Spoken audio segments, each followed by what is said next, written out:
Estamos iniciando mais um Café com Amaral e hoje com a presença Luiz Veríssimo da Rosa, o Tenente Veríssimo. Bem-vindo ao programa, Tenente.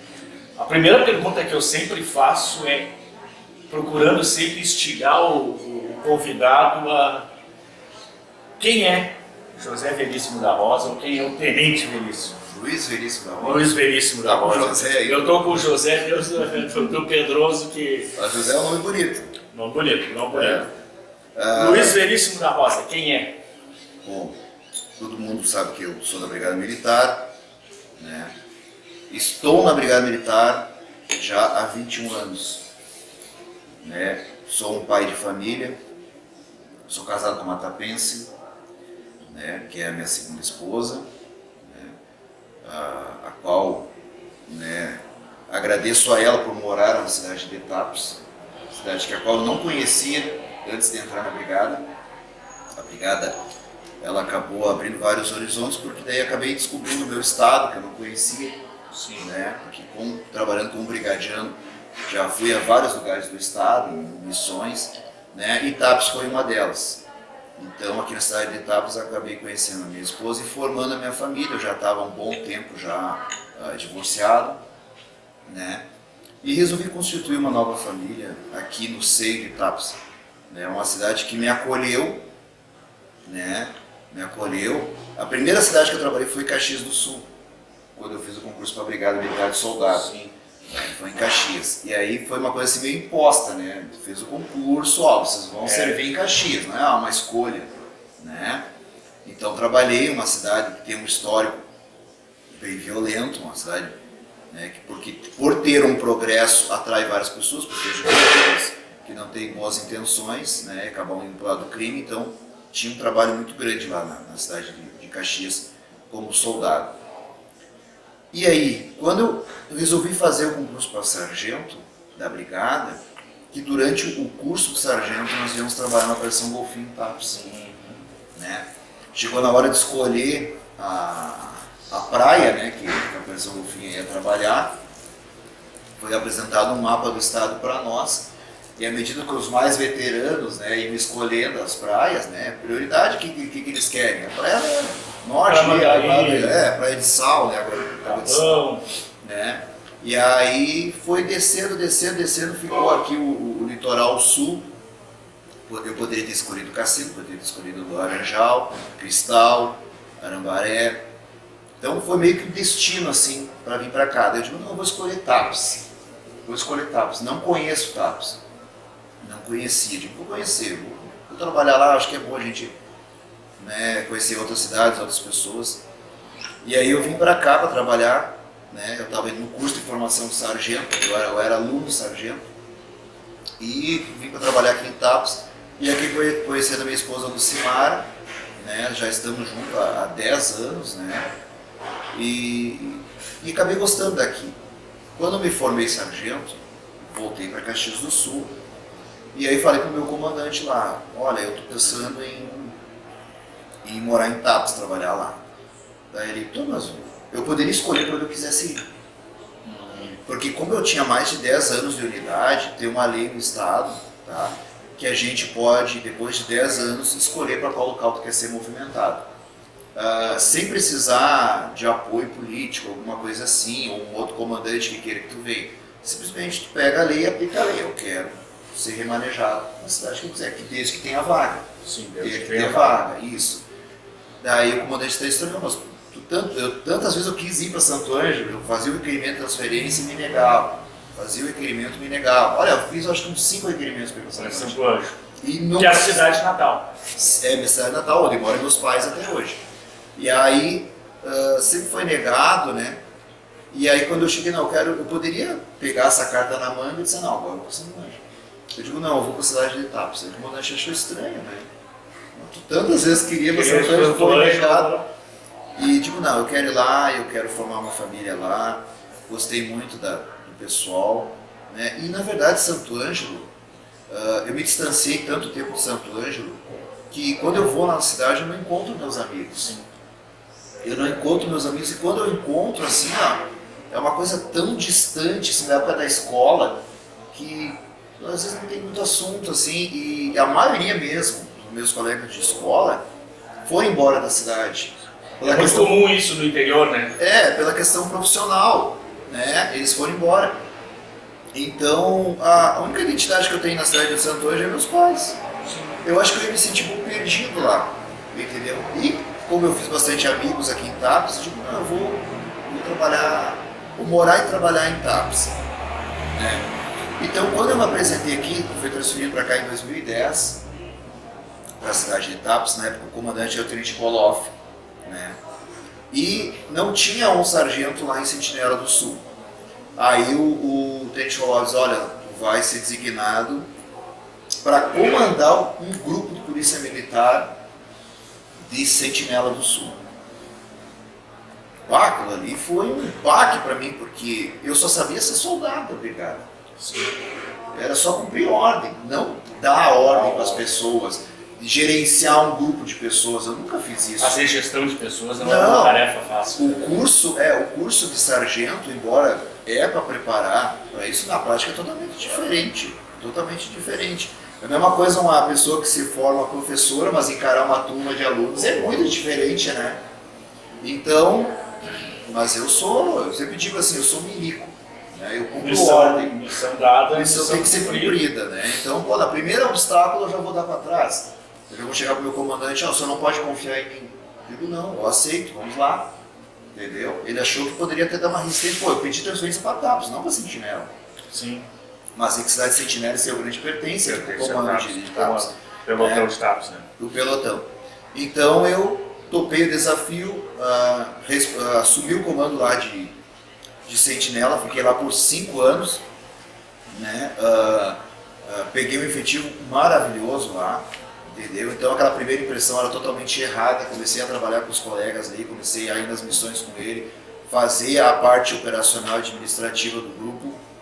E para mim foi uma escola, porque eu aprendi, os próprios colegas me ajudaram, me ensinaram a comandar, entendeu? Porque eu cheguei com 30 anos ali. Eu ia comandar colegas com 44, 45 anos, colegas já estavam na saideira da brigada.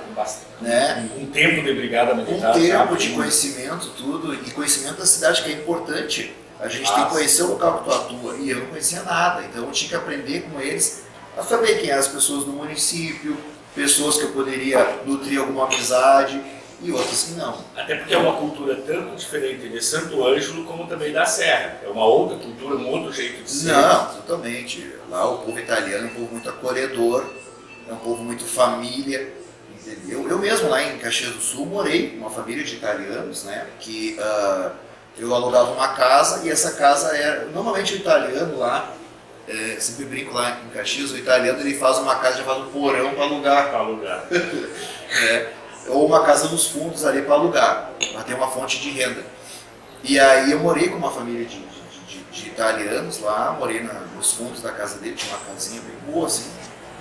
Morei um bom tempo lá e eu era da família. Sim. Eu era da família, assim, tinha eventos que eles me convidavam, outros não. Mas eles procuravam me acolher e o italiano é uma pessoa boa, mas ele é bem desconfiado. Sim. Ele é bem desconfiado. Então no primeiro ano ali eu teve uma certa resistência, era só o bom dia, boa tarde, né? Daqui a pouco eles foram vendo que eu era outra coisa, são muito religiosos. São. Né? Então esse negócio do jovem, né? Às vezes tem muito namorador, né? Então eles eram muito disciplinadores, né? Então eu procurava respeitar aquela família, né? E até quando eu conheci a Lucimara, que foi apresentar a Lucimara, parece que eu estava apresentando a minha namorada com meus pais, né? E eles gostaram muito dela, tudo, né? Eu morei com a Lucimara quase um ano lá em Caxias, era muito indas e vindas de Tapos, Caxias, né? E quando eu pedi, porque eu disse para eles que eu ia embora para Tapos, eles sentiram muito. Porque daí, demorou para eles terem uma confiança em uma pessoa, né? E aí quando eles com essa confiança, praticamente, eu ia com eles lá para um sítio que eles tinham para pescar, tudo, sabe? Era o filho deles, ele me trata como um irmão.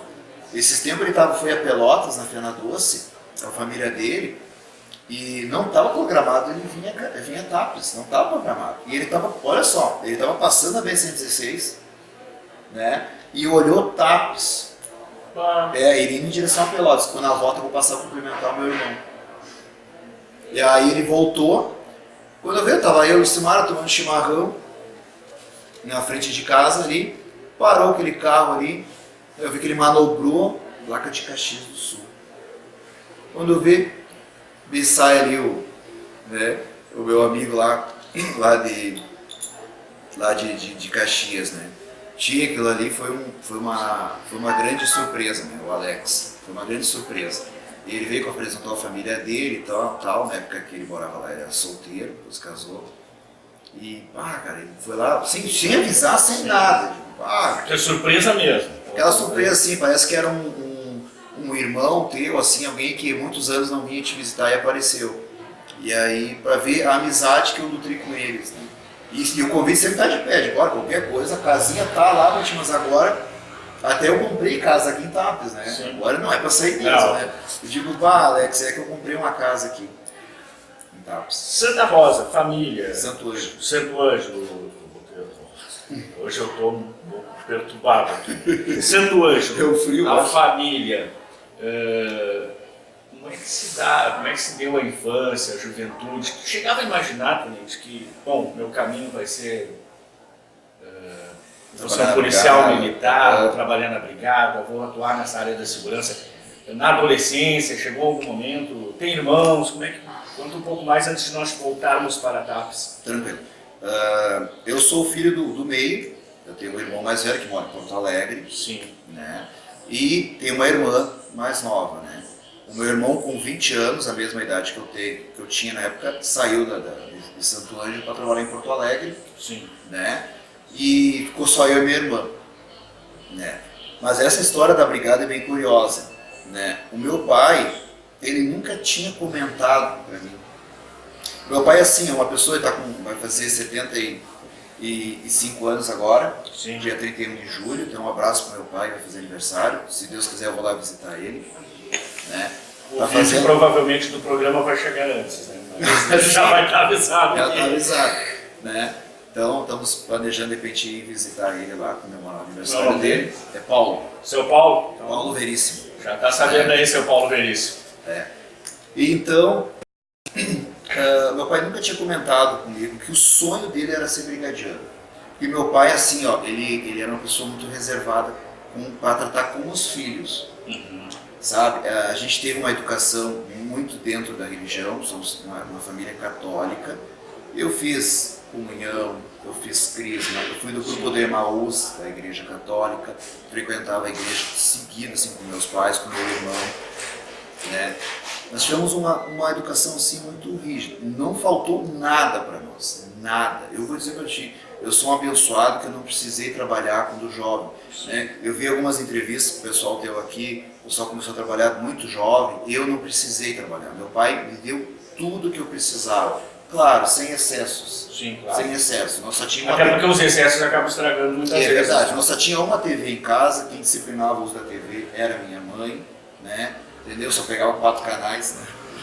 Mas estudei em colégio particular, colégio de padres, que é o Colégio Santo Ângelo, é um colégio marista, né? Um colégio muito bom, a mensalidade não era barata.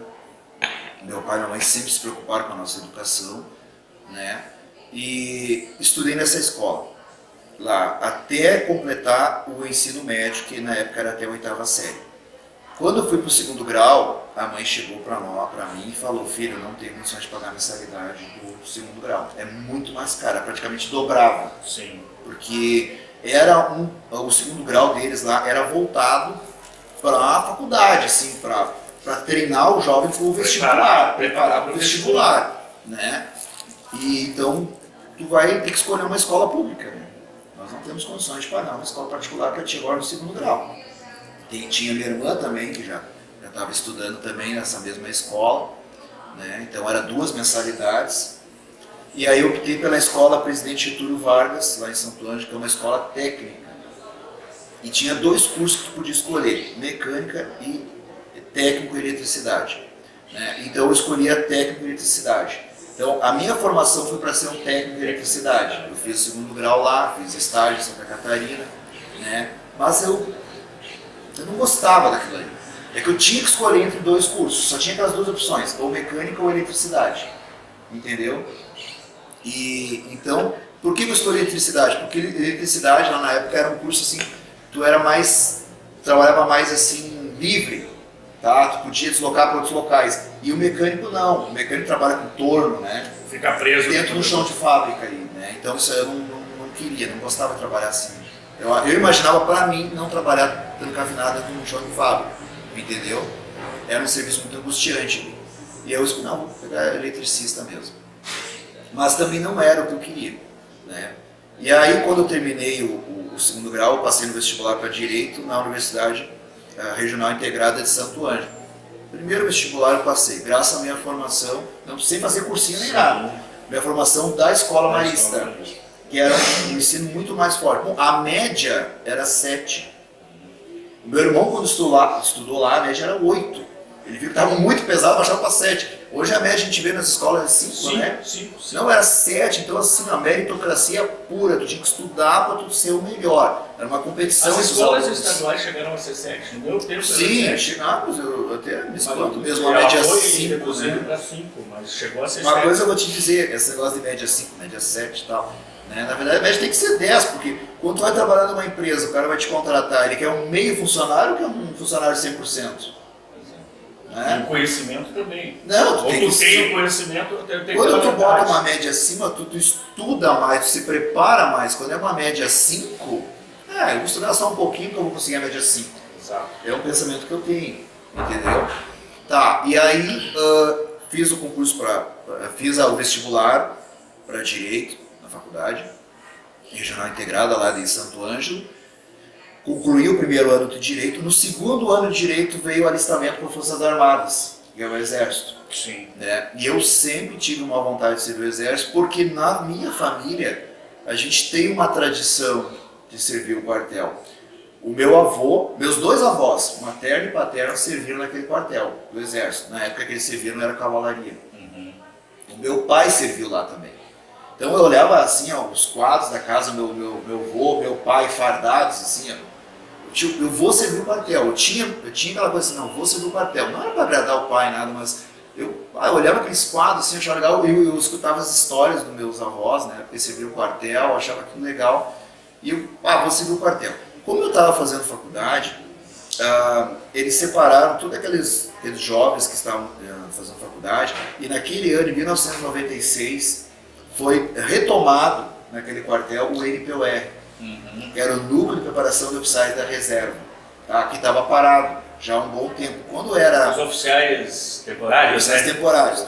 E aí estava começando em 96 o NPOR. E aí eles pegaram todos aqueles jovens que estavam frequentando a faculdade para fazer o NPOR, assim. Só que nós éramos em torno de uns 300 jovens ali, um pouco menos assim, que estavam fazendo a faculdade. Só que era só 20. A primeira turma do NPOR ia ser só 20. E aí passamos por várias etapas, entrevistas, teste físico. Foi uma semana intensa lá, até na sexta-feira, até rapar a cabeça da gente, tudo, como se estivesse servindo o quartel. E aí, na sexta-feira, foi decretado quem era os 20 que iam ficar, e eu estava no meio desses 20, a turma pioneira do NPOR. Que para mim é um orgulho, até hoje nossa turma se fala, tem um grupo do WhatsApp da minha turma, né? Pessoas que servem o exército, elas levam aquilo ali, as Forças Armadas, pro resto da vida, amizade, tu passa por as mesmas dificuldades. E eu acho bom as Forças Armadas isso aí, ó, eles aplicam a dificuldade igual. Não é por Veríssimo, não é por João que eu vou diferenciar. Eles vão ter que passar por aquilo ali junto, tem que se unir. Eu sei pela experiência que eu tive, né? Eu escrevi na subsistência, né? Ficava curso para sargento, e aí acabou na transferência de Porto Alegre para Nova Santa Rita, ali do batalhão de suprimento, eu trabalhava no suprimento. Então a gente aprende a disciplina, tu aprende o companheirismo, e é uma série de coisas. Então é uma escola fantástica. Não, é muito bom. E então nós entramos no NPOR, foi um curso muito difícil, porque estão te preparando para ser oficial do Exército. Foi um curso bem difícil mesmo, né? Passei por várias dificuldades. Uma coisa que eu nunca tinha passado na minha vida, fome. Eu nunca tinha passado fome, porque meu pai e minha mãe sempre deram tudo para mim. Sim. O meu pai, ele trabalhou na Coca-Cola, na Von Tobel, agora é Von Par, né? Mas na época era Von Tobel, ele foi um dos precursores da Von Tobel quando se formou, quando criaram a empresa em Santo Ângelo, foi um dos primeiros funcionários ali que começaram e se aposentou lá, né? Na Coca-Cola. Eu sempre achava legal que ele vestia camiseta. Lá em casa não entrava Pepsi. Não, era o concorrente da Coca-Cola. Temos o livro do papai, eu vou tomar Pepsi mais. Brigava com o velho. Tá? E minha mãe é professora aposentada, professora do estado. Né? Então eu nunca tinha passado fome, né? O pai e a mãe sempre davam tudo para nós. E no exército eu passei fome. Tinha frio. Frio, claro. Tudo isso. Tinha uma sensação incrível, assim, a coisa, tu passar fome, cara. Tu querer comer e tu não ter o alimento, assim, ó. Tu dá mais valor às coisas. Sim. Cara, aquilo ali, sabe? Então, tu começa a dar valor pra tudo. Quando tu começa a se privar das coisas, por isso que eu vejo pessoas que são bem-sucedidas na vida, muitas delas passaram privações na juventude. Tiveram que passar. Né? Então, que nem tu falou, o Exército, as Forças Armadas é uma escola para o jovem. Eu acho que todo jovem deveria ter oportunidade de servir, não ser obrigado. Eu sou contra o serviço obrigatório, entendeu? Se obrigar um jovem a servir, se ele não quer servir. Eu acho que tem que abrir para aquele... Ele vai dar problemas. A minha experiência que eu tive dentro do quartel foi que os que deram problema foi justamente aqueles que eram resistentes. Verdade, agora tu falou uma verdade. Realmente, eu tive não colégio do NPOE, porque quem estava no FEB queria servir o NPOE. Não, esse aí já fez uma opção. Foi dado 20 vagas e aqueles 300 e poucos lutaram para aquelas 20 vagas. Lutaram porque queriam. Agora, deixa e aí começamos aquelas dificuldades, tudo, passei pelo curso. O que acontece? Todos os 20 iam servir. Pelo menos tinha uma previsão que iam servir, ser como oficiais temporários. Só que naquele ano, João, mudou o tempo de permanência do oficial da reserva. Era 4 anos e meio, passou para 7 anos e meio. Nós tínhamos visitado todas as unidades que nós recebemos. Eu recebi em Porto Alegre, no Becomex, lá na Serraria. A princípio ia ser lá. Batalhão de comunicação. Do Exército, porque eu era comunicante. Porque o quartel ali, ó, eu vou conversando e vou pulando as coisas. Na época que meus avós serviram, meu pai era cavalaria, depois se tornou infantaria e depois comunicações. Tá? E aí então foi o primeiro NPOR de comunicações. Teve NPOR de infantaria, NPOR de cavalaria. Mas quando eu entrei lá, já fazia uns 6 anos que já era de comunicações o quartel. O de infantaria foi para a Amazônia e aí veio de comunicações. Era primeiro BCONDIV, primeiro batalhão de comunicações divisionário. E eles queriam ter o NPOR lá também para eles, entendeu? Tá, então onde nós íamos servir, já olhamos todas, conhecemos as unidades, como é que ia ser a estrutura, tudo. O Exército aumentou, por quê? Porque é uma coisa que deu certo. O oficial da reserva deu certo, entendeu? Ele é um cara que quer fazer diferença, ele pode ver, realmente os mais bravos são os R2, né? Os temporários. Você deve ter uma experiência assim no quartel. Sim. Os R2 são os mais bravos, cara. A gente espera que os caras da academia da ABAN cheguem, não os da R2, eles não chegam a ser pior. Tinha logo também paraquedista, guerra na selva, tu ficava com medo. Mas não, eram os que vinham do... não, hoje é o R2 aquele que tá de serviço. Tá louco, o pessoal não gostava. Mas aí então ninguém, nem o 01 na minha turma pegou vaga. Nem o 01, o Pereira não pegou vaga. Né? E agora, cara, tomei aquele susto, cara. Eu estava preparado para ser oficial temporário, nisso eu ia terminar minha faculdade de Direito. E sei lá o que eu ia fazer. Acaba tudo depois, né? Eu ia fazer alguma coisa, um concurso, alguma coisa. Tomei um baque, assim, o que eu vou fazer agora? E eu me lembrei que durante o curso do NPOR, eles convidaram um oficial da Brigada Militar para dar uma palestra para nós. Eu era tão despreocupado com essas coisas que eu não sabia que dentro da Brigada Militar, naquela época, eu com 18 anos, né, existia sargento, tenente, capitão, major, tenente coronel. Eu só estava tendo aquela visão do Exército, eu sabia que a Brigada era tipo o Exército. Aí ele falou, explicou tudo como é que é a estrutura da Brigada Militar, que ele era oficial da Brigada e tal. achei interessante aquilo ali. Quando eu dei baixa no quartel, eu falei pra minha família, olha, eu vou ser brigadeiro. Aí que veio a história do meu pai. Pai, tem uma coisa pra te contar, o meu sonho era ser brigadeiro. Esse dilema que tu tá passando agora, eu passei há tantos anos atrás. Quando eu dei baixa do exército, a mesma situação que tu tá agora, eu acho que milhões de jovens passam por isso que eu passei. Eu tô com meu filho agora com 17 anos, tá no mesmo dia, ele vai, se Deus quiser, vai conseguir servir também, ele quer servir. Né? Vai passar por essa situação também quando tu dá baixa. Né? O meu pai disse que quando ele deu baixa do exército, ele gostou tanto do exército, uma coisa que meu pai comentou assim, ó, que ele se apavorou da pujança de comida que tinha no quartel. Na época dele não tinha, cara, ele não comia carne. Eles não comiam carne, o pai disse que podia comer 2 pedaços de carne no quartel, tio. O pai ficou apavorado, tinha muita comida, ele não tinha aquilo ali, ele adorava o quartel, porque no quartel tu tinha uma roupa, tu tinha uma cama para dormir, que tinha para dormir em galpão de fazenda, tinha com 14 anos para trabalhar em fazenda, e ele olhou aquilo ali, tinha isso aqui, uma riqueza. Ele não dava bola para as dificuldades dos exercícios, da ordem de vida.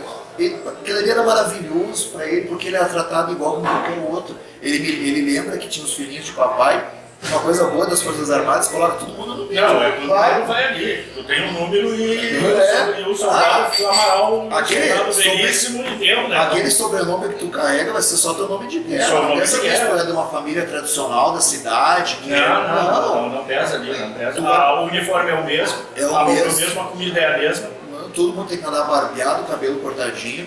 Aquilo ali é incrível. E aí, o meu pai contando com os filhinhos de papai, essa comida, aqui tem umas pedrinhas dentro do feijão, né? Que não escolheu bem o feijão para fazer uma comida para 1000 soldados. O cara vai estar lá que nem a dona de casa, a nossa mãe ali, separando o feijãozinho. Pega lá aquele saco ali, só dá levar uma limpada. Né? Os cozinheiros já são soldados. Tá selecionando coisa para recruta ali. Já os oficiais já. Não, a cantina dos oficiais já é um pouquinho melhorada, né? E aí o pai ficou apavorado. E aí, daí eu pensei, pai, eu vou fazer concurso para brigada. Então o pai me contou isso aí. O sonho dele era ser brigadeiro. Quando ele deu baixa do quartel, ele foi se informar no quartel lá da Brigada de Santo Ângelo, né? E aí o pessoal naquela época, eu acredito que isso foi, o pai serviu em 63, né? Acho que foi em 64, né? A seleção da Brigada era feita em Passo Fundo, naquela época era em Passo Fundo, que era o regimento que tinha mais próximo de Santo Ângelo. Então ele pegou um trem, o soldado que era da quartel falou que ele tinha que pegar um trem até Passo Fundo.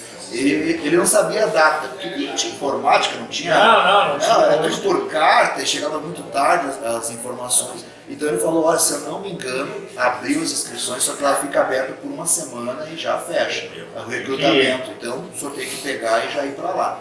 Meu pai, ele e mais outro colega do quartel se largaram para Passo Fundo de trem.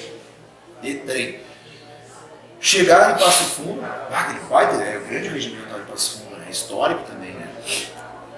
E aí chegaram lá em Passo Fundo e aí foi lá falar com o sargento que estava lá organizando, olha, nós vamos fazer o concurso para a Brigada Militar. Meu pai tinha 4ª série, e naquela época para entrar na Brigada tinha que ter 4ª série. O pai tinha 7. Era difícil naquela época, né? Também é. As escolas na área rural só era até 4ª série mesmo. E depois quem quisesse ir para a cidade tinha que ter um padrinho dentro da cidade. E a maioria dos jovens trabalhavam no campo ajudando os pais, né? Era muito difícil. Mas o pai estudou até a 4ª série. Se ele tivesse mais, ele estudava até mais. Sim. Entendeu? Hoje tem uma facilidade grande, tem ônibus escolar que pega a criança na porta da estância da fazenda.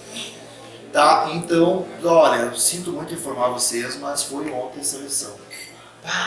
Um dia. Tá, e agora, como é que a gente faz? Não, agora vocês vão ter que aguardar. O próximo. Né? Tá abrindo concurso todo ano, só o ano que vem. E aí o pai, coitado, vai voltar pra fazenda. E aí num desses bailes que teve lá, conheceu minha mãe. Minha mãe já uma moça da cidade, mas estudada, tal, e aí ele, eu vou só ficar nessa fazenda aqui, o que você na minha vida?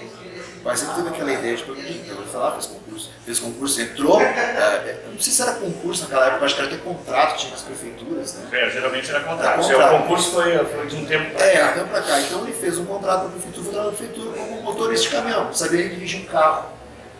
Trator até sabia, mas fez a habilitação, tudo. E depois ele foi para a Coca-Cola. Tia, daí quando eu falei para minha família, tia, eu vou entrar na brigada. O pai contou a história dele, a mãe já não.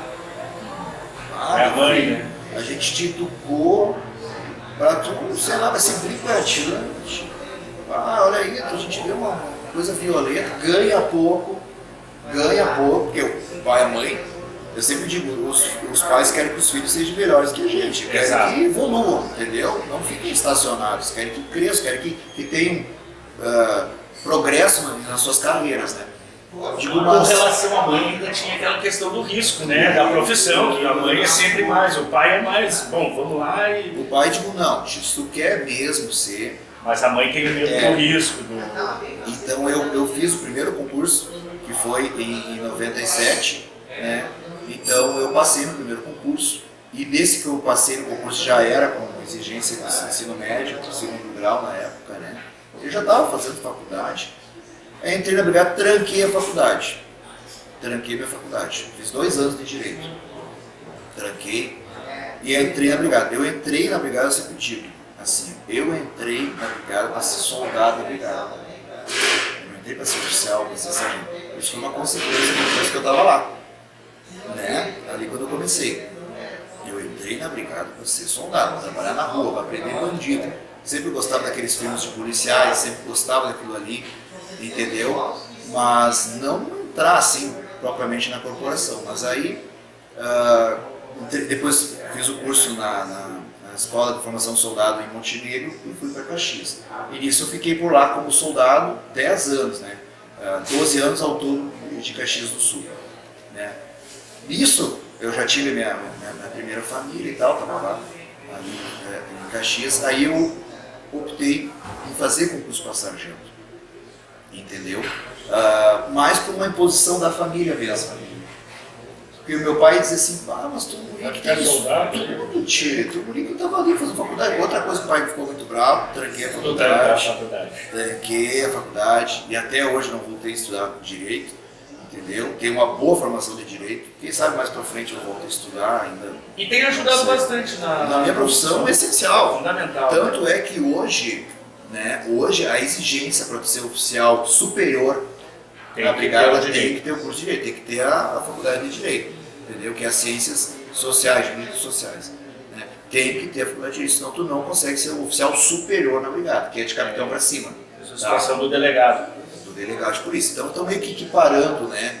Já a Polícia Federal geralmente estão pedindo isso na entrada do agente, né? Mas ela é mais. Mas é qualquer curso superior para a Polícia Federal. Não é só direito. Não. Qualquer curso superior. Para delegado, eu acho que para delegado. Delegado deve ser. Eu acho que é direito, delegado da Polícia Federal. Mas para a gente, como para civil é também. Civil hoje já está qualquer curso superior, né? Isso a brigada está indo para esse caminho também.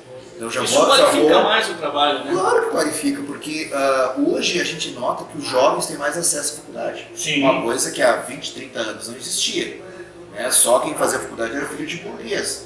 Era gente que tinha um certo educação, os pais tinham mais condições, que nem meu pai, conseguiram pagar um colégio particular, eu tive um estudo um pouco melhor, né? Pagou meus 2 anos de faculdade, meu pai pagou.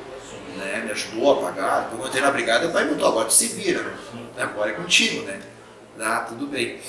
Né? Então, a tendência é sim, que todas as carreiras, principalmente carreiras assim, da segurança pública, tem que ter curso superior. Porque imagina assim, tu está trabalhando na brigada, teu companheiro tem curso de administração, teu outro companheiro ali pode ser um psicólogo, pode ser um nutricionista, tudo isso aí ajuda. Pode ser um jornalista, pode estar na área de comunicação, pode estar...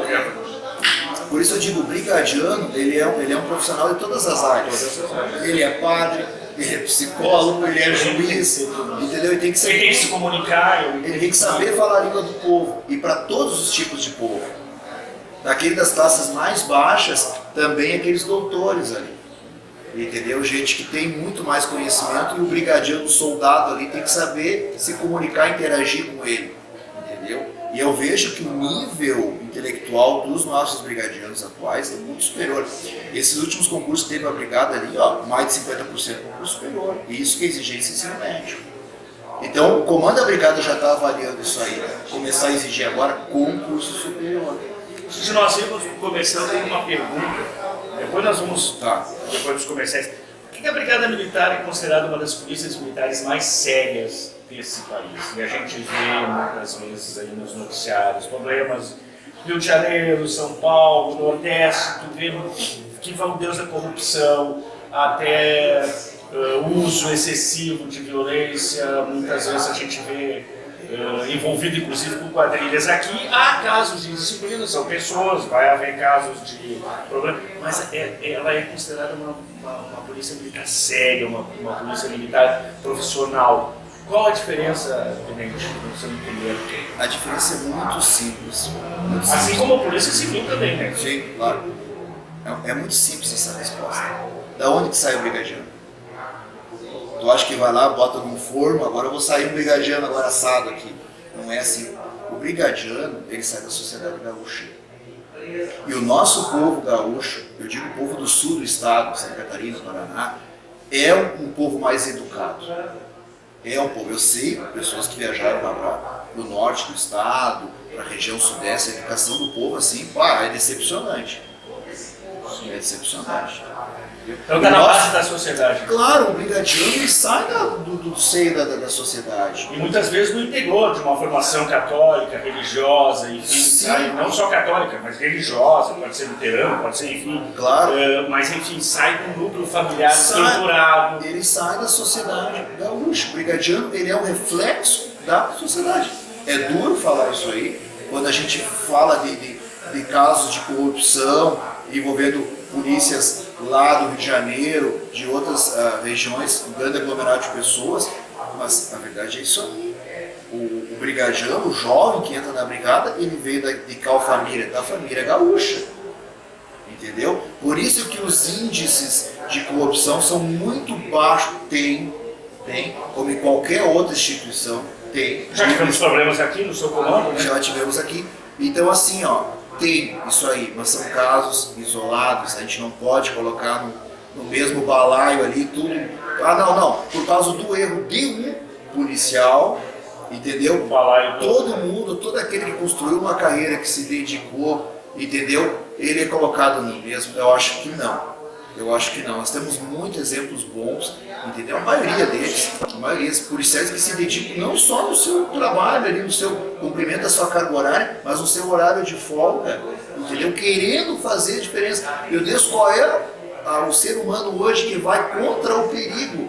Arriscar a sua vida, e nós estamos vendo colegas sendo ceifados a vida muito jovens. Pô, nós tivemos 4 policiais militares que morreram nesse ano. Sim, mas por quê? Em serviço. Porque o brigadiano ele tem um histórico de guerra. O nosso, tem outra coisa diferente dos outros estados. A brigada foi criada como um exército. Uma força auxiliar do exército. Força auxiliar do exército, mas uma força que combativa.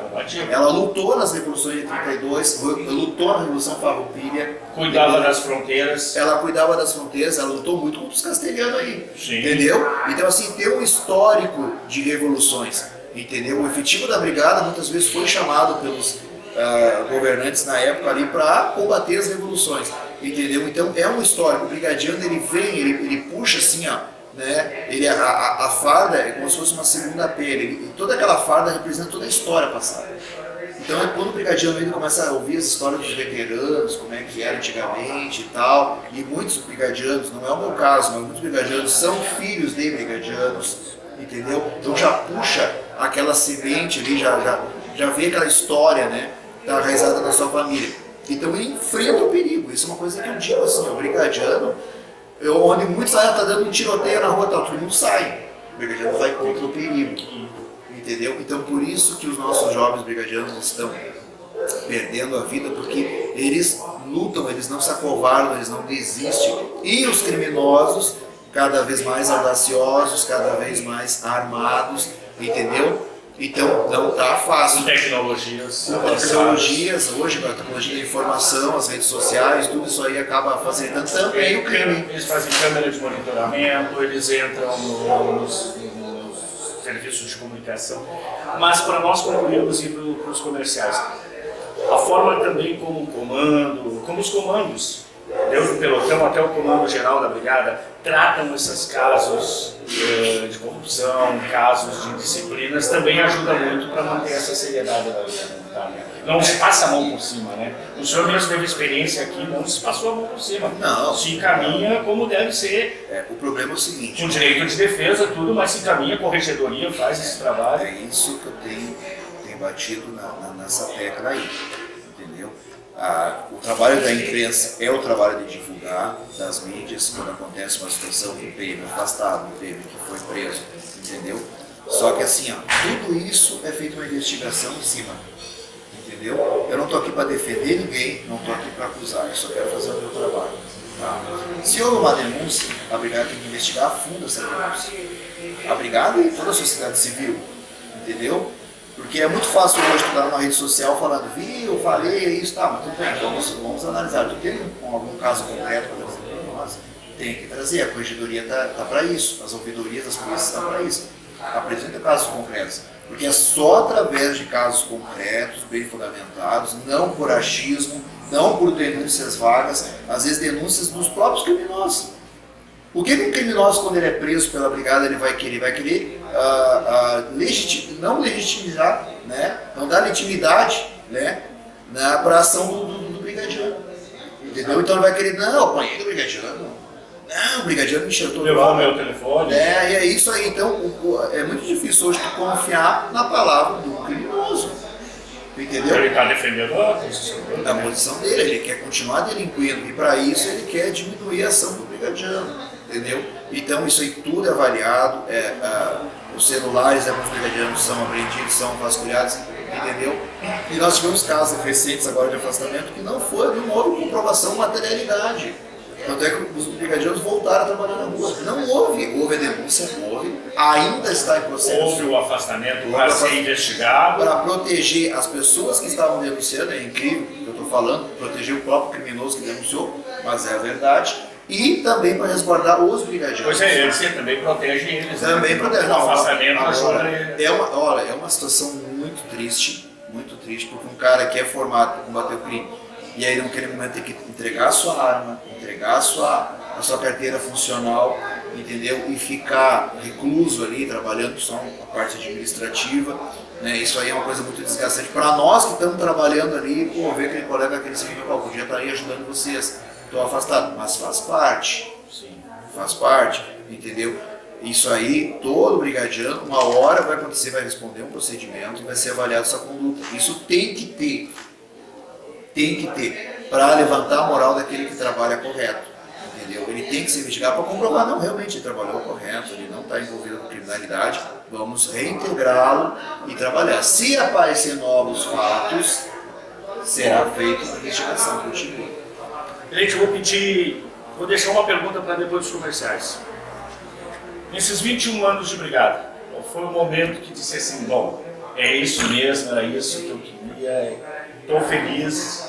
E qual foi o momento mais difícil, assim, que disse, essa situação aqui é complicada?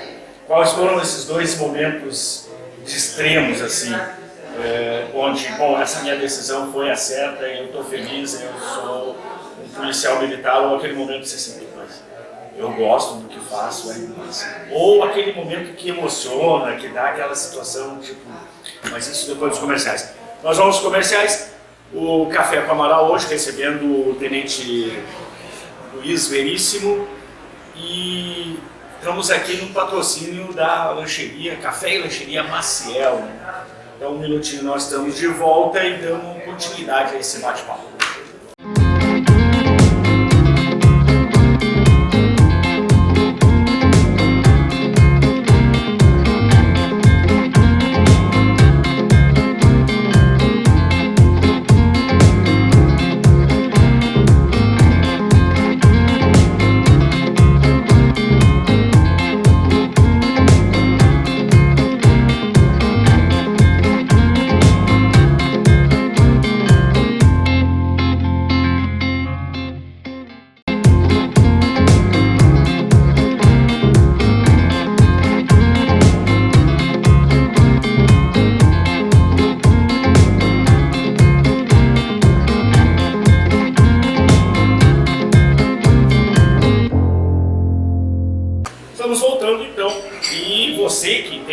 empresa, que tem a sua marca, não esqueça, temos espaço para anunciar aí juntamente com o Café e Lancheria Maciel.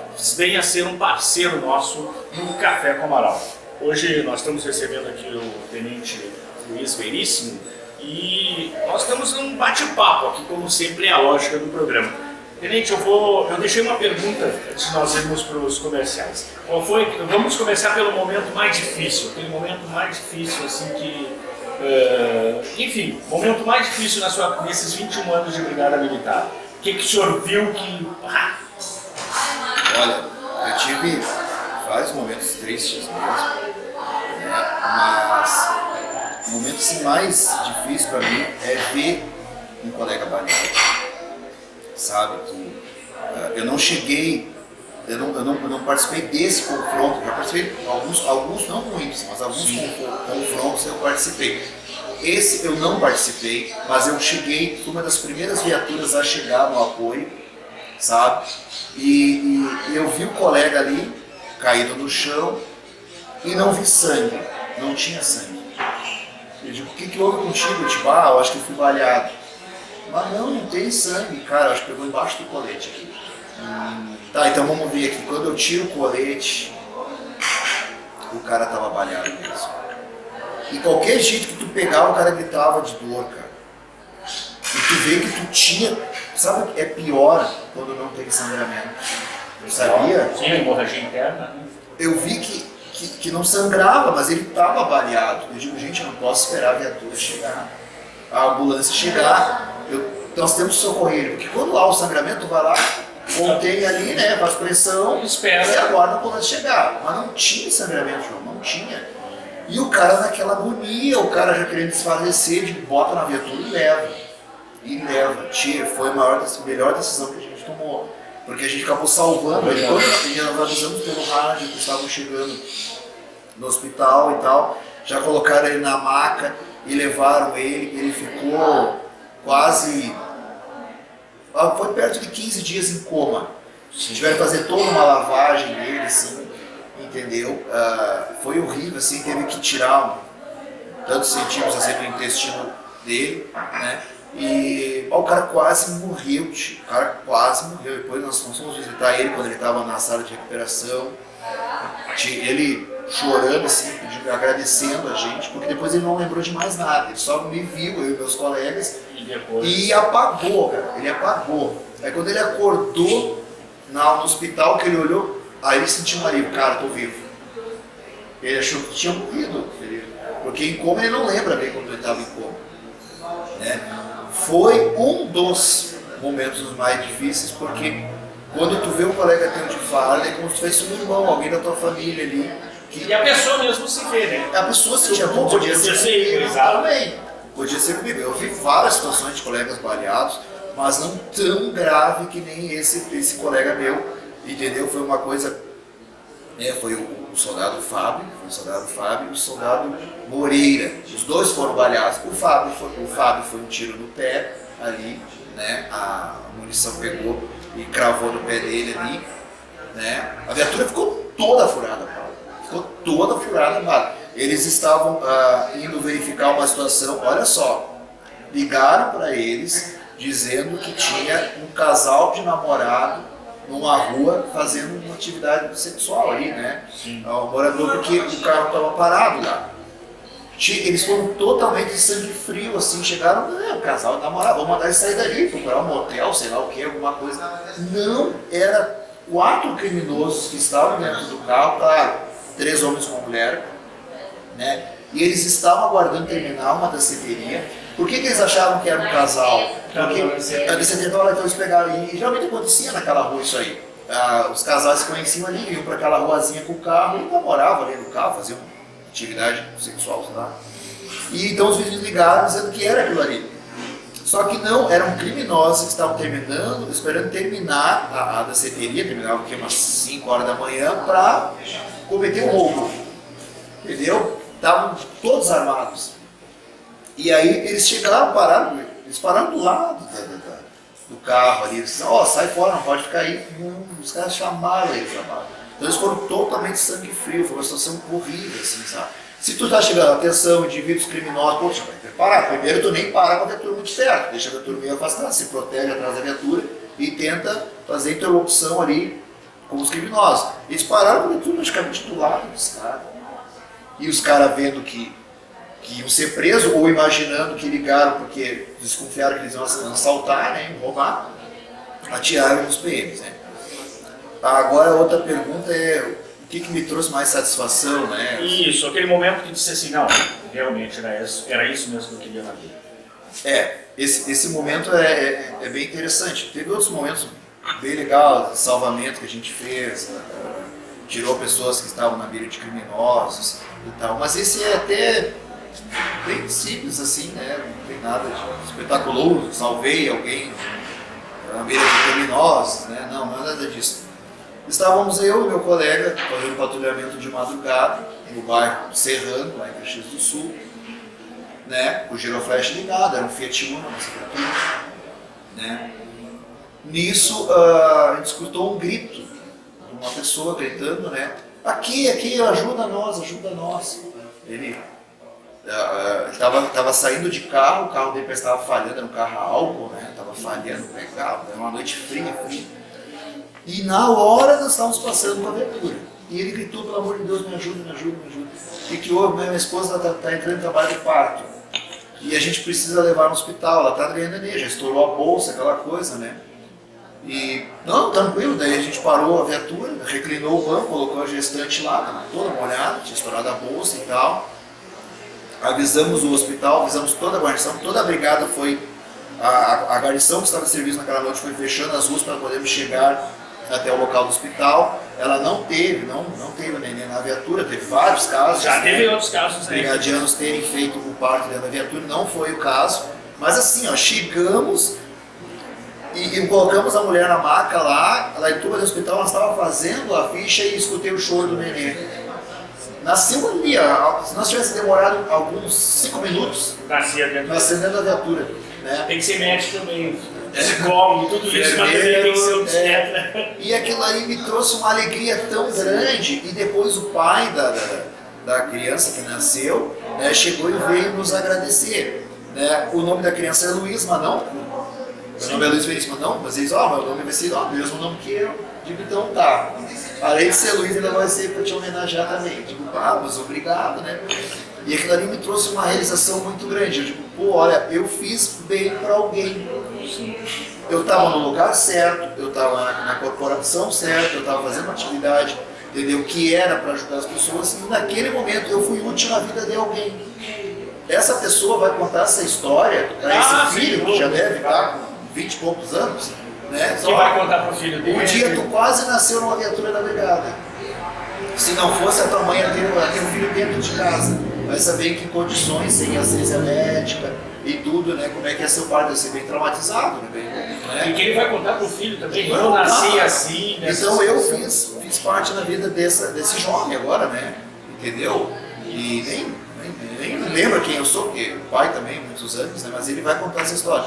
Então é um momento que marcou a minha carreira, como muitos outros, né? Mas é um momento simples, né? Que a gente faz a diferença na vida de alguém. Não só tu trabalhando na brigada, mas em qualquer outra profissão. Às vezes tu tá viajando com tua família, vê alguém nesse estado na estrada, com o carro estragado, entendeu? Às vezes é um dia frio, claro, tem toda a questão de segurança e tudo, mas aí tu vê que é uma família. Para prestar uma assistência, o que houve, meu amigo? O carro estragou aqui com meus filhos aqui. Né? Não, vamos te levar para o local seguro, vou chamar um mecânico. É pequenas coisas que tu não precisa ser brigadiano para fazer. Basta ser humano. Isso aí, basta ser humano, basta querer ajudar as pessoas. Tenente Veríssimo, como é que é o psicológico do policial militar? A gente vê vários casos de repressão, também tem casos, como é que é, exato, muitos casos assim, esse cotidiano, lidar com a violência, lidar também com esses momentos assim, isso vai afetando o psicológico? Como é que o senhor faz para desopilar isso? É assim, né? Eu acho que, em primeiro lugar, tu tem que ter uma família forte. A tua esposa e os teus filhos têm que entender que tu trabalha no setor, numa situação de risco. Se tu tem problema em casa e problema na rua e problema na profissão, tu tá lascado. Não, aí, tu passou com um problema no teu serviço, aí tu chega em casa, tu tem outro problema para resolver. resolver.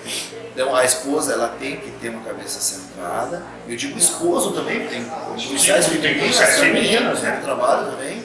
Então a família é a base de qualquer ser humano.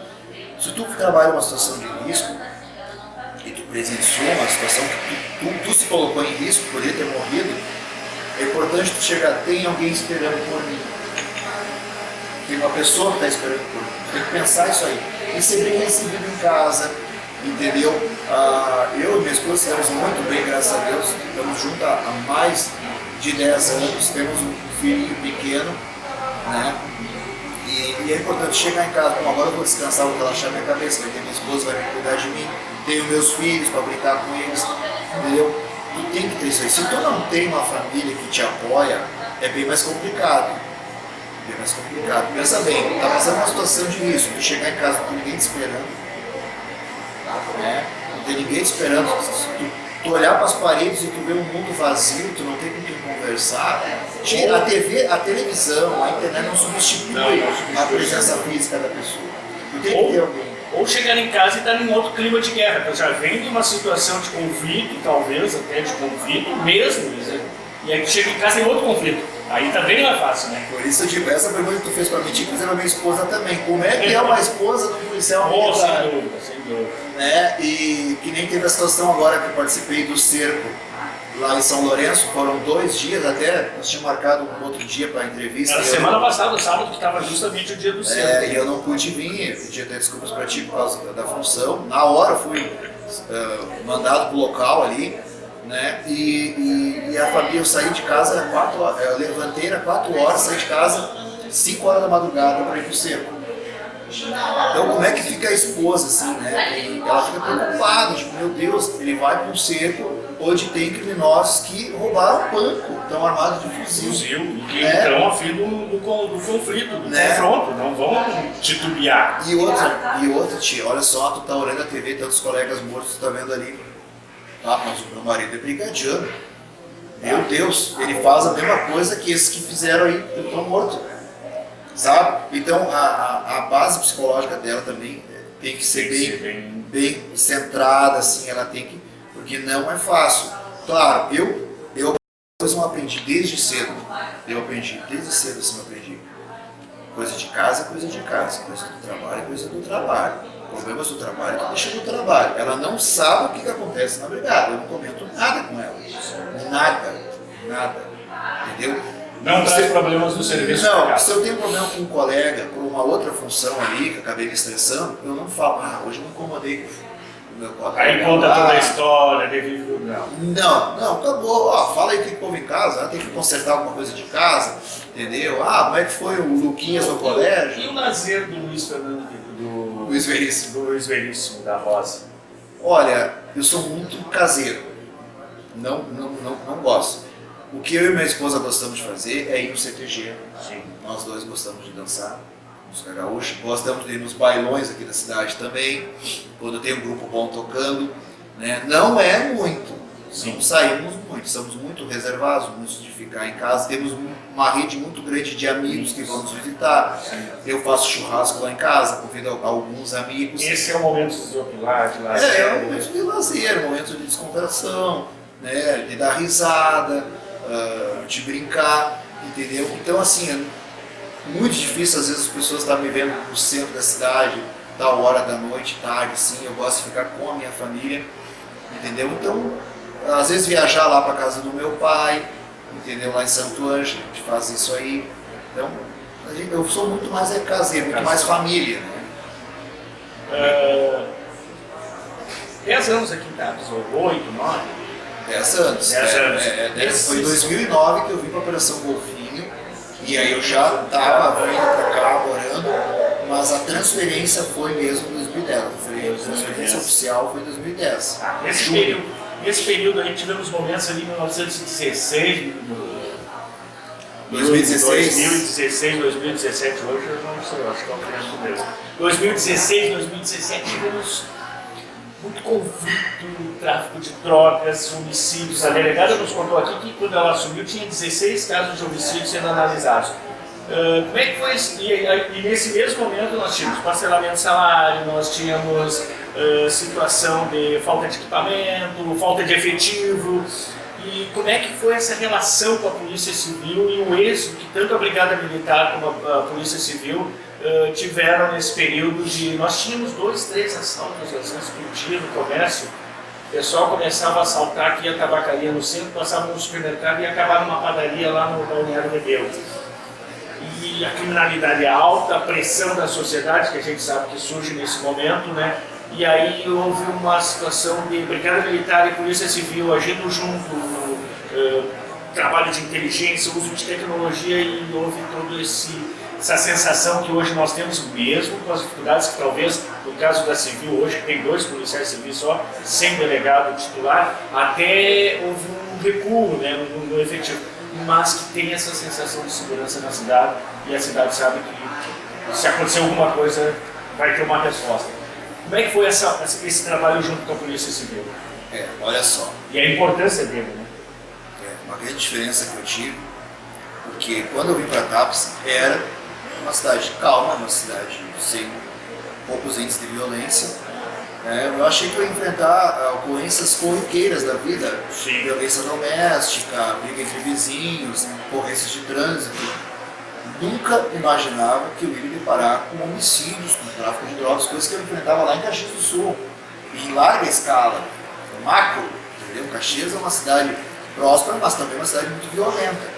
Então a base que eu tenho é de Caxias do Sul. Não trabalhei em Porto Alegre, não trabalhei em Santa Maria, não trabalhei em Pelotas. Trabalhei em Caxias, de Caxias vim para cá. Tá? Então, eu tive só aquela noção. Eu cheguei aqui, né, e pegando as ocorrências rotineiras. De repente começou a ter uma rivalidade com o tráfico na cidade. Por quê? Porque chegou uma pessoa aqui e ela tentou impor uma política de comércio de drogas que ela era a centralizadora. Coisa que era da região metropolitana de Porto Alegre. Isso, ela quis fazer um negócio tipo de facção, assim, ela quis chegar aqui e nós tínhamos traficantes, né, que embora causam um malefício enorme para a sociedade, eles não estavam em guerra. Eram os velhos. É engraçado porque eles vendiam a droga deles, mas eles não guerreavam, não. E tinham até relações de fazer churrasquinho, amizade. Tinha tudo, né? E aí o que era o grande problema? Era o arrombamento. Porque o problema assim, ó, o traficante ele causa um grande mal para a sociedade, porque direta e indiretamente. Para manter o vício, tem que ter dinheiro, né? E no momento que tu entra no vício da droga, tu perde família, tu perde teu emprego, mas tu continua com o vício da droga e tu precisa manter esse vício. Como? Tu não tem emprego, tu não tem família que te deu dinheiro, que te empreste, tu vai roubar? Não vai roubar. Então o que acontecia antes dessa guerra do tráfico? Havia muito arrombamento na cidade. Há muito mesmo. Pegava investe, então, toda hora, porque tinha muitas casas de veranistas, eram visitadas por esses criminosos. Então, os traficantes não davam problema. O traficante, o que dava problema eram os usuários. O usuário cometia o roubo para comprar droga. Então, estavam tranquilos. Aí uma outra pessoa veio para o município e disse: só um pouquinho, tio. Esses caras estão se contentando com pouco. Né? Então, ali pegando o merrequinho, eu posso pegar e controlar todos os pontos de tráfico na cidade e eu ser o chefe daquele tráfico. E eu ser o único oferecedor que eu trabalho, eles vão ser meus empregados. Então, e eu vou gerenciar tudo isso. Então essa pessoa começou a intimar eles, um por um. Ó, é o seguinte, agora tu vai vender a minha mercadoria. Tu vai vender da minha. E eu vou te dar proteção. Eu vou te dar proteção. Bem típico como é que funciona. Como as facções trabalham, né? Como elas agem. Aí, vai para uma lógica empresarial, né? Aí esses traficantes que se davam bem, nenhum metia no espaço do outro, vendia sua droga ali, tudo bem para eles, né? Não, só um pouquinho, eu não vou trabalhar com essa pessoa, eu já tenho meu fornecedor, não me dá problema, né? Tenho meus usuários, meus clientes, né? Que vêm e compram minha droga, eu não vou trabalhar com essa pessoa, eu não vou. Aí começou a correr as ameaças. Aí esse pessoal, não, só um pouquinho, acho que vai dar problema para nós. Vai começar a morrer gente. O que eles fizeram? Mataram essa pessoa. E fizeram um negócio para tipo, dar um recado. Aqui em TAPS não tem facção. fizeram um homicídio na praça da cidade. Sim, bem no final de semana. Absurdo. Eu estava em casa. Um sábado. E aí pessoas ligando aos meus colegas, olha, deu um problema sério na cidade. O que houve? Foi morta uma mulher, estava ligada com o tráfico, e foi um troço horrível, gente. Muita gente na praça, muito tiro. Pessoas que estavam ligadas a essa mulher que morreu, tá, começaram a se filmar. Começaram a matar os outros traficantes na cidade. Morreu muitos conhecidos.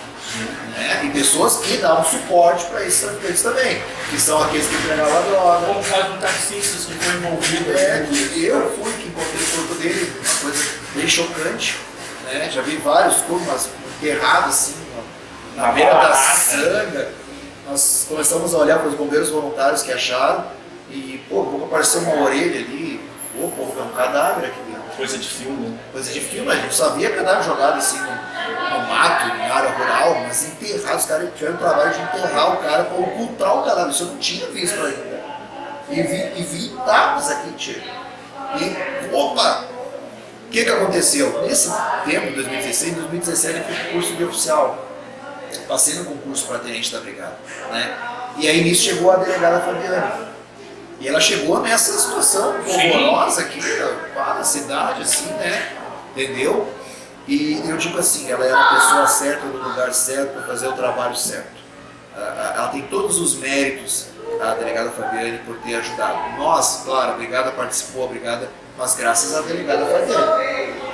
Porque ela estreitou essas relações entre brigada e polícia civil que não tinha antes.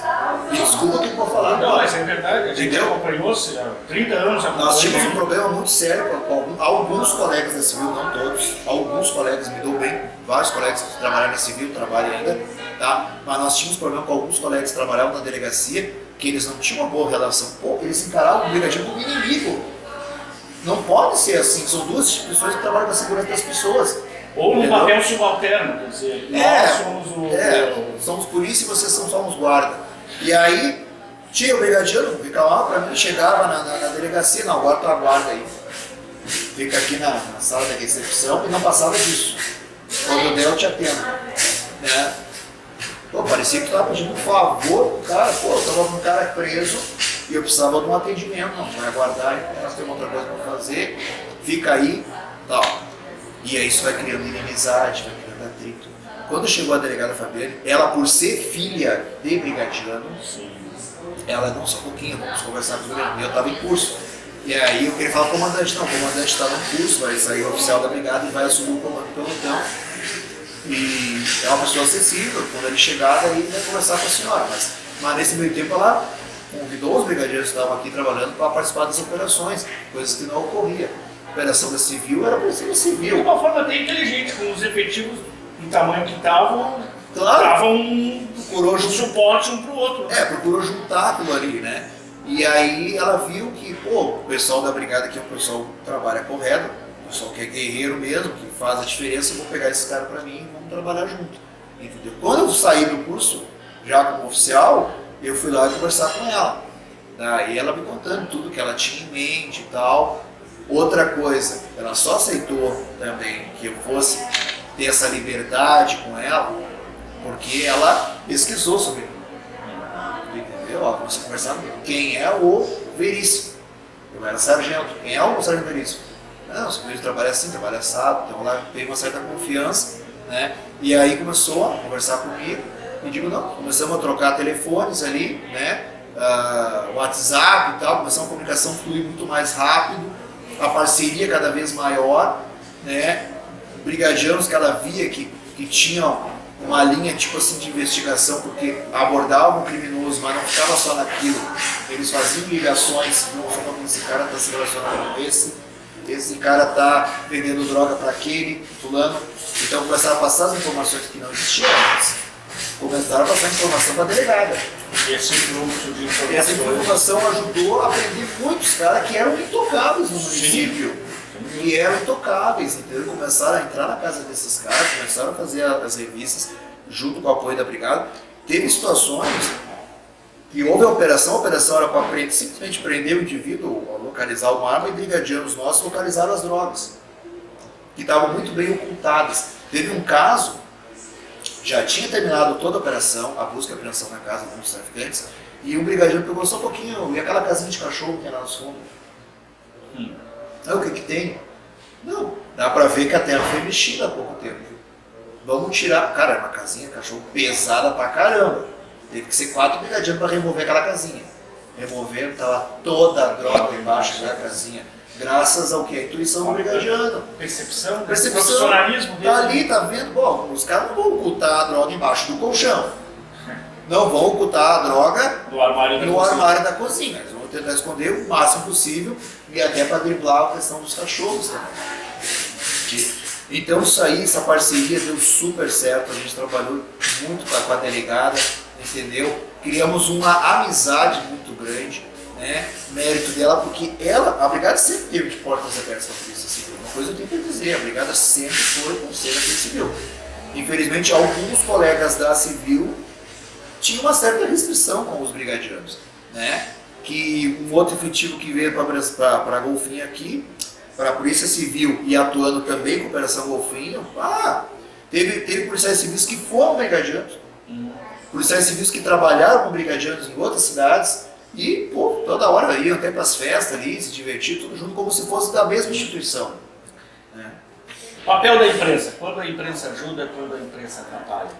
Olha, o que eu tenho a dizer aqui, particularmente de etapas, porque eu comecei a ter uma relação com a imprensa depois que eu comecei a assumir uma função de gestão. Né? Antes, quando eu era soldado da brigada, eu não tinha essa relação com a imprensa. É o comando que faz a interlocução, que passa as informações para a imprensa.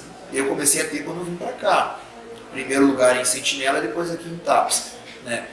O que eu tenho a dizer? Sou parceiro das mídias da cidade. Troca informações, tu é um exemplo disso aí, toda hora trocando WhatsApp comigo, passando informações, e aí eu dei informações para ti em loco, lá do cerco, informações que eu poderia divulgar, claro, tem coisas que a gente não pode divulgar, mas porque eu acho que a parceira, a mídia local, a imprensa, ela é nossa parceira, porque ela divulga o nosso trabalho. Uma coisa assim que as pessoas falam, muito sem conhecimento, pois é, tá lá o criminoso, por que a brigada não prende? A brigada prende, só que a brigada não pode agir arbitrária, ela não pode agir, porque se ela estiver agindo, ela vai estar cometendo abuso da autoridade. Então ela tem que prender no momento certo, dentro da lei, agindo com legitimidade. Aí tem a polícia judiciária e depois ainda tem o judiciário. Então, essas instituições existem para reforçar a atuação da polícia militar, que é a polícia ostensiva. Tá? Então a gente tem que trabalhar dentro da lei. A gente não pode simplesmente prender porque a gente sabe que o cara é criminoso. Toda a sociedade sabe que o cara é criminoso. Mas se não tiver o mandato de prisão e ele não estiver cometendo um crime flagrante... Se ele não estiver cometendo, não tem. Tá? Nós temos a questão da nossa legislação que tem que ser revista. O nosso Código Penal é de 1941. Olha o que evoluiu a sociedade de lá para cá. Entendeu? Tem que ser mudado as nossas leis. A estrutura dos presídios é uma estrutura totalmente arcaica, feudal. É um depósito de gente ali dentro do presídio. Já trabalhei dentro do presídio, entendeu? Eu acho que é o seguinte, o preso, ele tem que temer a prisão, ele tem que ter medo, ele não tem que voltar para lá, mas se ele quer, ele particularmente, cara, eu quero mudar de vida, porque eu não quero voltar para esse inferno. Tem que dar condições. Aí se não tem condições, meu velho, se tu não chegar aqui, o negócio é o seguinte, nós temos uma oficina aqui, ó, tá? Tu vai aprender marcenaria, tu vai aprender a fazer uma porta, vai fazer um armário embutido, tu vai aprender uma costura, tá? Tem presídios aqui no Brasil que tem essa estrutura e deram super certo. Mas aí recuperação muito grande, às vezes 70, 80%. Mas o preso tem que querer essa recuperação, não é nós impor para ele. Tem cara que vai morrer criminoso e não tá nem aí. E não vai querer fazer curso de Tu pode dar todas as ferramentas para ele, toda a estrutura para ele trabalhar e aprender, e ele não vai querer. Então esse cara, pelo amor de Deus, eu te falava, esse cara tem que se dar mal dentro da cadeia. Ele tem que ter privações de muita coisa. Pô, o cara mata, o cara estupra, o cara faz tudo, o cara tem visita íntima dentro da cadeia. Meu velho, tu quer ter essas coisas? Tu quer que tua família te visite? Entra no programa. Trabalhe, produza, ajuda o presídio numa lavoura, plantando, trabalhando com uma área de marcenaria. Pô, tem um negócio que quebrou ali, um armáriozinho. Eu conserto, eu faço, eu tenho as ferramentas. Ah, então tá, meu velho, tu tá trabalhando, tá produzindo. Tá, tu vai ter direito então a dizer a tua família. Se tu não quer ajudar, tu não vai ter. Eu acho que tem que ser assim, tem que ser por mérito. Eu gosto muito do mérito. Tu fazer e tu ir avançando e tu ir melhorando. Tu sair da cadeia, aquele preso que quer. O que quer. Não aquele que é imposto. Pô, cara, o cara saiu lá do presídio, vai trabalhar numa marcenaria, eu tô recuperado, eu tenho uma profissão e eu quero trabalhar. Não tem o jovem aprendiz? Então por que não cria um programa também para os presos? Ó, o preso aprendiz, sei lá, o preso que vai trabalhar numa... Mas um preso que preencheu todos os requisitos, que é uma coisa, eu quero, tá, também já vai trabalhar. Não. Hoje o presidente está virando um escritório, né? Não, e aí o que acontece? O que acontece? Eu tive ouvindo um preso num procedimento aqui, que foi originado aqui em TAPS, lá em Canoas. Tá? Lá esse presídio em Canoas é um presídio modelo, os presos uniformizados, tá? Os presos não têm acesso a celular, tem bloqueador de celular. Eu acho que isso é uma coisa que tem que ser para todas as cadeias, todos os presídios, né? Então tem que começar, é caro, isso que eu vou falar para ti, é caro, mas o resultado é muito maior. Talvez seja mais barato que depois do problema claro, na sociedade. Porque daí, pô, tu pega o preso. Outra coisa que eu acho errada, o preso chega no presídio e a primeira coisa que pergunto para ele, qual é a tua facção? Para saber onde é que fica. Porque ele vai ter que ficar na facção dele para não ser morto pelos outros caras. Quem cuida dos presos é os próprios presos. Quem administra praticamente o Sim, penitenciário. Há uma barreira entre o agente e os presos. Eu tenho que levar tal preso para audiência. Ao preso que trabalha na galeria, que vai lá pegar aquele preso e levar para a gente levar na audiência. Se ele não quiser ir, ele não vai.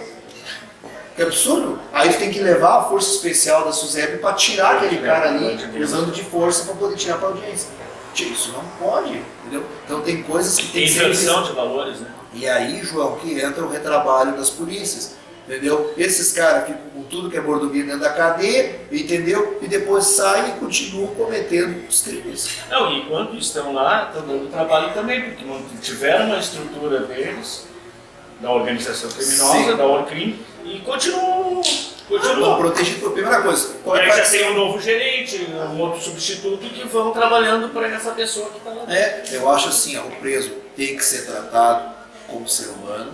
Eu penso nisso até pela minha formação católica, minha formação que é acreditar nas pessoas, mas é um ser humano com limites, com regras rígidas, tá? Porque assim, é aquela coisa assim, tu vai ver várias pessoas, tu vai dar oportunidade para todas, só que só algumas vão destacar. Isso é na sociedade, num todo. É uma coisa dentro de um presídio. Tu vai dar oportunidades, alguns vão querer, outros não. E quem não querer, azar. Estamos chegando no final e a última pergunta é para o Luiz Veríssimo da Rosa: o que significa TAPS? Eu perguntei no início quem era e agora vamos fechar perguntando assim, TAPS. Olha, TAPS foi a cidade que eu escolhi para viver. Primeiro que eu conheci a minha esposa na cidade. Tá? Foi a cidade que eu escolhi. Ela me fez ter um olhar diferente para TAPS, entendeu? E é um lugar que eu posso desenvolver um trabalho que numa cidade grande eu ia ser só um tenente administrativo, um tenente operacional, não ia trabalhar com gestão de público, gestão de pessoas, é uma coisa que eu gostei de fazer, eu me dedico. Às vezes até a minha esposa reclama, mas às vezes de folga eu estou lá na brigada, estou analisando, eu vou entrar de férias agora, mas eu sempre fico acompanhando tudo que está acontecendo dentro do pelotão. Então o TAPS me proporcionou a fazer a diferença, mais do que eu fazia quando eu era soldado, porque eu atendo um maior número de pessoas. Outra coisa que eu notei, as pessoas comentam para mim, que elas se sentem à vontade de ir lá na brigada conversar. Coisas que eu acho que um tempo atrás não tinha. Elas sentem à vontade de ir lá conversar, tomar um chimarrão com os brigadianos.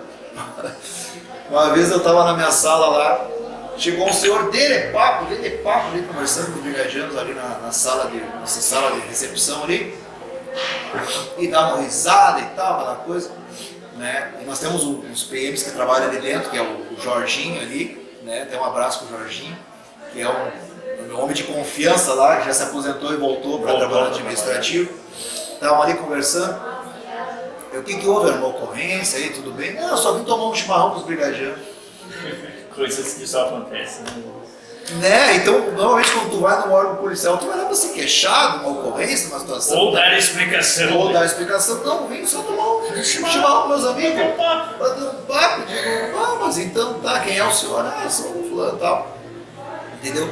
Coisas que cativa aqui dentro da cidade. Entendeu? Eu acho interessante. Antes de encerrar a entrevista, também eu queria falar, puxa, que eu vim com a camiseta do Proerd. Tivemos essa semana a formatura da primeira turma. Tivemos a formatura, uma coisa que as pessoas que foram na formatura olharam aquilo ali, tiveram uma outra visão da Brigada Militar. Aqueles alunos que estavam se formando tiveram uma outra ideia do policial militar. Todo mundo olha aquele policial bravo, assim, querer prender, né, criminoso. Muitas mães erroneamente falam para os seus filhos, não chega perto que ele vai te prender. Não faz malcriação, ele vai te prender. Cria aquele medo e aquele mas assim, não quer se aproximar. E o PROED, que é o Programa de Resistência às Drogas, ele está aí para quê? Para aproximar a polícia e sociedade, polícia e ambiente escolar. Entendeu? Colocar o policial dentro da sala de aula, passando conselho para a criançada, para a criançada poder escolher. Muitas vezes a criançada entra na droga por total desconhecimento. Porque não tem outra escolha. Não teve outra escolha, mas se ela tem uma oportunidade dela, outra coisa que é errado, os pais não conversarem com seus filhos sobre droga, falem com seus filhos sobre drogas. Não falem simplesmente que a droga é ruim. Fale por que a droga é ruim. Por que a pessoa que entrar nesse caminho vai às vezes, ser uma pessoa frustrada. O pai tem que participar disso aí. E a brigada está lá para tentar trazer esse pai e essa mãe. Eu vi muitos pais e mães na formatura orgulhosos de ver seu filho se formando, né? E as crianças felizes, as crianças abraçando a gente, entendeu? Tinha uma mãe emocionada, diz, olha que legal, minha filha só chegava em casa falando esse Proerd, entendeu? Isso é uma coisa, é a primeira turma, uma pioneira na cidade, entendeu? Então todo mérito para o Tenente Juliano, que é o instrutor, o primeiro instrutor do Proerd na cidade de Itápolis, né? Estamos tentando aumentar, falei com o Paulo Emílio, né, do Comate, para ele tentar aumentar isso aí, mas temos poucos instrutores, porque a pessoa que é instrutor do Proerd, ela tem que ter um dom para lidar com criança, porque a criança é muito questionadora, a criança ela é curiosa, tu tem que saber responder para a criança que tu não vai responder para um adulto. Tem que ter uma pedagogia. Tu tem que ter uma pedagogia e por mais formação que tu tenha, entendeu? A gente tem que ter o dom de chegar e falar a língua que a criança entende. Tá? Então isso aí o Juliano está de parabéns, espero, eu sei que ele tem uma agenda muito atribulada, porque isso, o Proerd é um trabalho voluntário, o Juliano ele trabalha que nem eu. Ele é um tenente operacional, ele trabalha na companhia lá em Camaquã, ele tem a parte administrativa dele, tá? E eu trabalho totalmente voluntário que ele se dedica. Não é que ele tem só para aquilo. Não é formato, vai ser instrutor do Proerd, vai trabalhar só com isso. Não. E receber o título de cidadão tapense, o que significou para ti, Tenente? Olha, foi uma surpresa enorme, né?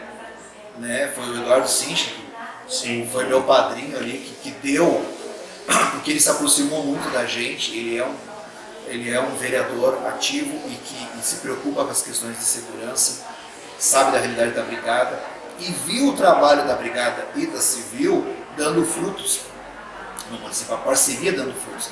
Só que assim, recebi o título, fiquei muito lisonjeado, muito emocionado, a minha família compareceu, tudo, né? Tá lá na minha parede, lá na minha sala, o diploma, né? Mas desde antes eu já me considerava cidadão tapense, né? E assim só reforça que a gente trabalhe mais, que a gente se dedique mais pela comunidade, que reconheceu como um filho daqui. Embora eu, pela questão de destino, não nasci na cidade, mas essa cidade me aceitou. Isso é uma honra enorme e a responsabilidade também enorme de tu tentar receber as pessoas da melhor maneira possível, tentar entender os problemas das pessoas, né? E tentar fazer cada vez mais a diferença. Isso que é importante. E o título está aí para reforçar e para dizer uma coisa assim, nós confiamos em você. Nós estamos dando esse título porque a sociedade tapense confia em você, ela quer que tu trabalhe e se dedique cada vez mais para essa sociedade. E, consequentemente, a Brigada Militar enquanto instituição. Claro, porque assim, ó, só eu faço a Não. Brigada Militar. Né? Todo o pessoal que trabalha ali comigo, né, procura dar o seu maior, entendeu? Então, quem é aquela pessoa que representa todos eles? É o seu comandante.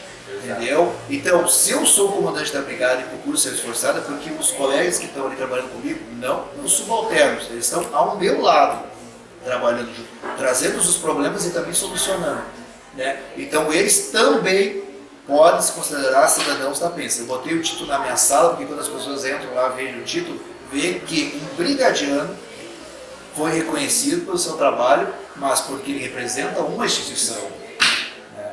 Muito obrigado por esse programa, que eu nem sei qual é o tempo, mas a conversa foi indo, nós vamos passar aqui o resto da manhã.